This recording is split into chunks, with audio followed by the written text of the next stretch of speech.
அன்பை பாடும். என் நாவும் நாமம் போற்றும். என் இதயம் உம்மில் மகிழும். எனக்கென்றும் நீர் போதும். இயேசு கிறிஸ்துவின் இனிய நாமத்தினாலே உங்களுக்கு என் அன்பின் வாழ்த்துக்கள். இந்த நாளை காண செய்த தேவனுக்கு ஸ்தோத்திரம் உண்டாவதாக. கர்த்தர் உங்கள் ஒவ்வொருவரையும் ஆசீர்வதிப்பாராக. 66வது சங்கீதம் அதனுடைய 19வது வசனம். மெய்யாய் தேவன் எனக்கு செவி கொடுத்தார், என் ஜெபத்தின் சத்தத்தை கேட்டார்.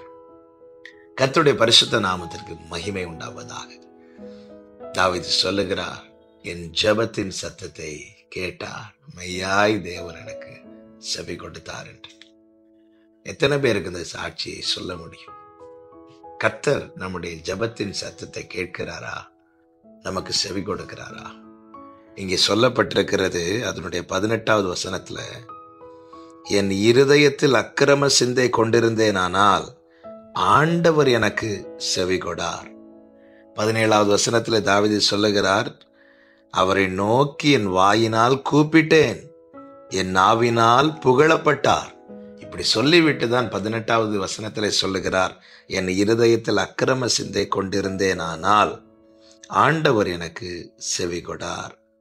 நான் என்னதான் ஆண்டவரை நோக்கி கூப்பிட்டாலும், எவ்வளவுதான் புகழ்ந்து பாடினாலும், என் இருதயத்திலே அக்கிரம சிந்தை கொண்டிருப்பேனானால் கர்த்தர் எனக்கு செவி கொடுக்க மாட்டார் என்று சங்கீதக்காரன் அழகாய் சொல்லி இருக்கிறான். என கேட்கிற அன்பு சகோதரா சகோதரி, நாம் கூப்பிடுகிற சத்தத்தை வைத்தல்ல தேவன் நமக்கு செவி கொடுக்கிறதும் பதில் தருவதும். கர்த்தர் நம்முடைய இருதயத்தை பார்க்கிறார், நம்முடைய நினைவுகளை தூரத்திலிருந்து அறிகிறார். ஒவ்வொரு தேவ பிள்ளையும் இதை அறிந்திருக்க வேண்டும்.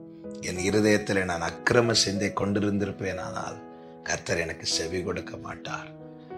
மெய்யாய் கர்த்தர் எனக்கு செவி கொடுத்தார். ஒவ்வொரு தேவ பிள்ளைகளுக்கும் இது சாட்சியாய் இருக்க இருதயத்தை கர்த்தருக்கு முன்பாக உயர்த்த வேண்டும். நம்முடைய இருதயம் எப்படிப்பட்டதா இருக்கிறது என்பதை கர்த்தர் ஆராய்ந்து பார்க்கிறாராம். அவன் வழிகளுக்கு தக்க பலனை கொடுக்கும்படி அவர் ஒவ்வொருவருடைய இருதயத்தை பார்க்கிறார். யாக்கோபு நிருபம் 4வது அதிகாரம் 1, 2, 3 வசனங்களில் எப்படி சொல்லப்பட்டிருக்கிறது? அவயவங்களில் போர் செய்கிற இச்சை இருக்கிறது, உள்ளே அக்கிரமம் காணப்படுகிறது, பொறாமை காணப்படுகிறது. அப்படி இருக்கிறதுனால நீங்க விண்ணப்பம் பண்ணியும் அடையாமல் போகிறீர்கள், பெற்றுக்கொள்ளாமல் போகிறீர்கள். கர்த்தர் நம்முடைய இருதயத்தை பார்க்கிறார். ஜெபிக்கலாம், கதறலாம், கண்ணீர் வடிக்கலாம், உபவாசிக்கலாம், எல்லாம் சரிதான். ஆனால் இருதயத்துல இன்னும் அக்கிரம சிந்தை இருக்குமானால் நாம் பண்ணின ஜெபம் நம் மடியில் திரும்பி வரும் அல்லவா? நாம் கண்ணீர் வீண் போய்விடும் அல்லவா? என கேட்கிற அன்பு சகோதரா சகோதரி, நாம் யார் சமூகத்திலிருந்து ஜெபிக்கிறோம் என்பதை ஒரு நாளும் மறந்துவிடக்கூடாது. எனவேதான் தாவீது இப்படி சொல்லுகிறான், வேதனை உண்டாக்கும் வழி என்னிடத்தில் உண்டோ என்று பார்த்து நித்திய வழியிலே என்னை நடத்துங்க ஆண்டவரே. அப்பா, நீர் என்னை ஆராய்ந்து அறிந்திருக்கிறீர், நீர் என்னை பார்க்கிறீர். என் உட்காருதல், என் எழுந்திருத்தல், நான் நடக்கிறது, நான் படுக்கிறது, நான் நினைக்கிறது, நான் பேசுறது எல்லாமே உங்களுக்கு தெரியும். என்னிடத்திலே வேதனை உண்டாக்குகிற காரியம், என் ஜெபம் என் மடியில் திரும்பி வருமானால் இது எவ்வளவு வேதனை. கஷ்டப்பட்டு தேவ சமூகத்திலிருந்து ஜெபித்து ஒரு காரியத்துக்காக கண்ணீர் வடித்து பதில் வரும் என்று எதிர்பார்த்து கொண்டிருக்கும் போது நான் என்ன விண்ணப்பம் பண்ணினேனோ அதே விண்ணப்பம் பரலோகத்துக்கு எட்டாமல் என்னிடத்தில் திரும்பி வருமானால் அது எவ்வளவு வேதனை, எவ்வளவு சோர்வுக்குள்ளாக்குகிற காரியம். நம்முடைய ஜெபமெல்லாம் பதிலாய் மாற வேண்டுமானால் கர்த்தர் நமக்கு செவி கொடுக்க வேண்டும், கர்த்தர் நமக்கு பதில் தர வேண்டும், கர்த்தர் நமக்கு செவி கொடுக்க வேண்டுமானால் பிரியமான கர்த்தருடைய பிள்ளைகளே, நம்முடைய இருதயத்தில் அக்கிரம சிந்தை வேண்டாம். கசப்புகள், வைராக்கியங்கள், பொறாமைகள், சண்டைகள் இவைகள் வேண்டாம். இவைகளை புறம்பே களைந்து போடுங்கள். கர்த்தர் நம்முடைய ஜெபத்தை கேட்கிறார், கர்த்தர் நம்மை பார்க்கிறார்.